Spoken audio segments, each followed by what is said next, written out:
வணக்கம் தமிழ் நேயர்களே.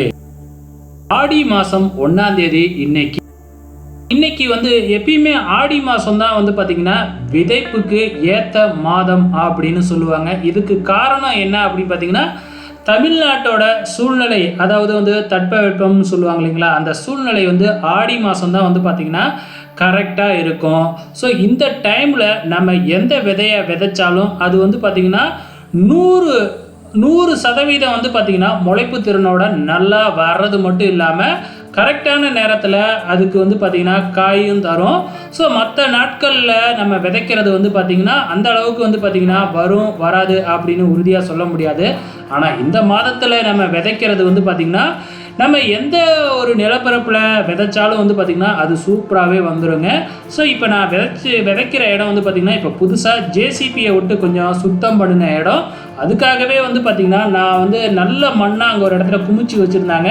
நீங்கள் ஆரம்பத்திலேயே பார்த்துருப்பீங்க. ஸோ அங்கேருந்து மண்ணை எடுத்துக்கிட்டு இந்த இடத்துல கொட்டி அதில் பார்த்திங்கன்னா நான் விதையை ஊன்றேன். நான் இந்த முறை பார்த்திங்கன்னா ஒரு 3 சொர விதையும் 2 புடலை விதையும் ஊனியிருக்கேன். அது மட்டும் இல்லை, இதில் வேறு என்னென்னலாம் பண்ணுறேன் அப்படின்னு பாருங்கள்.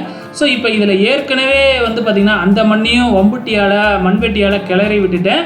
அதுக்கப்புறம் அதில் எருவு கொஞ்சோண்டு, அதாவது மக்குன எருவு தாங்க பக்கத்தில் வச்சுருக்கேன் பாருங்கள். அந்த மக்குன எருவையும் அதில் கலந்துடுறேன். அப்புறம் புதுசாக எடுத்துகிட்டு வந்த மண்ணையும் பார்த்திங்கன்னா அதில் கலந்து விட்டு கிளப்பி விட்டுட்டு இப்படி லைட்டாக பண்ணி அதில் விதையை விதைச்சிட்டு அதுக்கப்புறம் பார்த்திங்கன்னா அதில் லைட்டாக தண்ணியை தெளித்து விடுறேன். இந்த டைமில் பார்த்திங்கன்னா லைட்டாக மழை பெஞ்சிக்கிட்டே தான் இருக்குங்க. அதாவது மொரட்டு மழைலாம் பெய்யாதுங்க, லைட்டாக அப்படியே சாரல் மழை பெஞ்சிக்கிட்டே இருக்கிற டைம் தான் இந்த ஆடி மாதம். இப்போ நான் விதைக்கும் பொழுது கூட லைட்டாக சாரல் மழை பெஞ்சிக்கிட்டே தாங்க இருக்குது. ஸோ ஃபஸ்ட்டு டைம் விதைக்கிறதுனால அப்படியே லைட்டாக தண்ணியை ஊற்றி விடுறேன். இதுக்கப்புறம் அவ்வளோக்கா தண்ணியை விட தேவையில்லை, இந்த இடத்துலாம் தண்ணியை ஊற்ற தேவையில்லை, மழையிலேயே இதெல்லாம் நல்லாவே வந்துடும்.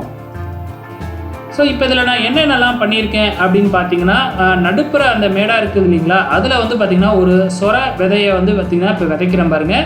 சொர விதையை விதைச்சி விட்டு இப்போ நான் விதைக்கிறது முள்ளங்கி விதைங்க.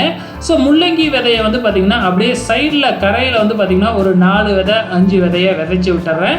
முள்ளங்கி வளர்கிறதுக்கு எத்தனை நாள் ஆகும் அப்படிங்கிறது நமக்கு நல்லாவே தெரியும். 30 நாள்லேருந்து நம்ம அறுவடை பண்ணிடலாம் முள்ளங்கி விதையை. ஸோ இந்த 30 நாளில் தாங்க இந்த புடலையாக இருக்கட்டும் சொரையாக இருக்கட்டும் அது முளைச்சி லைட்டாக கொஞ்சம் பெருசாக வர்றதுக்கே பார்த்திங்கன்னா 1 மாதம் ஆகிடும். 1 மாதத்துக்கு அப்புறம் தான் பார்த்திங்கன்னா இதெல்லாம் பார்த்திங்கன்னா காய் கொடுக்கவே ஆரம்பிக்கும். ஆனால் அதுக்குள்ளே நம்ம முள்ளங்கியை பிடுங்கிடலாம். அதுக்காக தான் அது வரைக்கும் எதுக்கு சும்மா இருக்கட்டுமே அப்படின்னு சைடில் ஒரு 4 முள்ளங்கி விதையை விதைச்சி விட்டுறேன், அந்த கரை மாதிரி இருக்கிறது. இதே மாதிரி அந்த இடத்துல நான் ஒரு 5 இடத்துல வச்சுருக்குங்க. அதாவது 3 சொரையும் 2 புடலையும் விதைச்சிருக்கேன். ஸோ விதைச்சி எல்லாத்துக்குமே அதே மாதிரியே தண்ணியும் ஊற்றி இருக்கேன். ஸோ ரொம்பவுமே சூப்பராக வரும்னு தான் நினைக்கிறேன். ஏன்னா ஆடி மாதம் விதைச்சிருக்கேன் இல்லையா. ஸோ கண்டிப்பாக பார்த்திங்கன்னா அடுத்ததாக அது எப்படி வளர்ச்சி அடைஞ்சு வருது அப்படிங்கிற வீடியோவையும் போடுவேன். ஸோ அதையும் பார்த்து நீங்கள் எப்படி வருது அப்படிங்கிறத பாருங்கள்.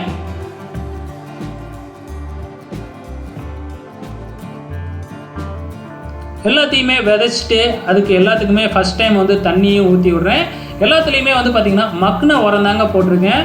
கிட்டத்தட்ட ஒரு 2 வருஷமாக மக்குன உரத்தை தான் பார்த்திங்கன்னா கலந்து பார்த்திங்கன்னா மண்வெட்டியால் நல்லா கிளறி விட்டுருக்கேன் அந்த இடத்துல. அதாவது அந்த ஜேசிபியை விட்டு சரி பண்ண அந்த மண்ணையும் லைட்டாக மண்வெட்டியால் கிளறி விட்டுட்டு அதுக்கப்புறம் எருவை போட்டுவிட்டு மக்குன எருவை போட்டுவிட்டு அதுக்கப்புறம் நான் எடுத்துக்கிட்டு வந்தேன் இல்லைங்களா, அந்த பேஷனில் அங்கேருந்து எடுத்துகிட்டு வந்தீங்களா, அந்த மண்ணையும் அதே இடத்துல போட்டு 3ஐயும் கலந்து அதில் தாங்க இந்த விதையை விதைச்சிருக்கேன்.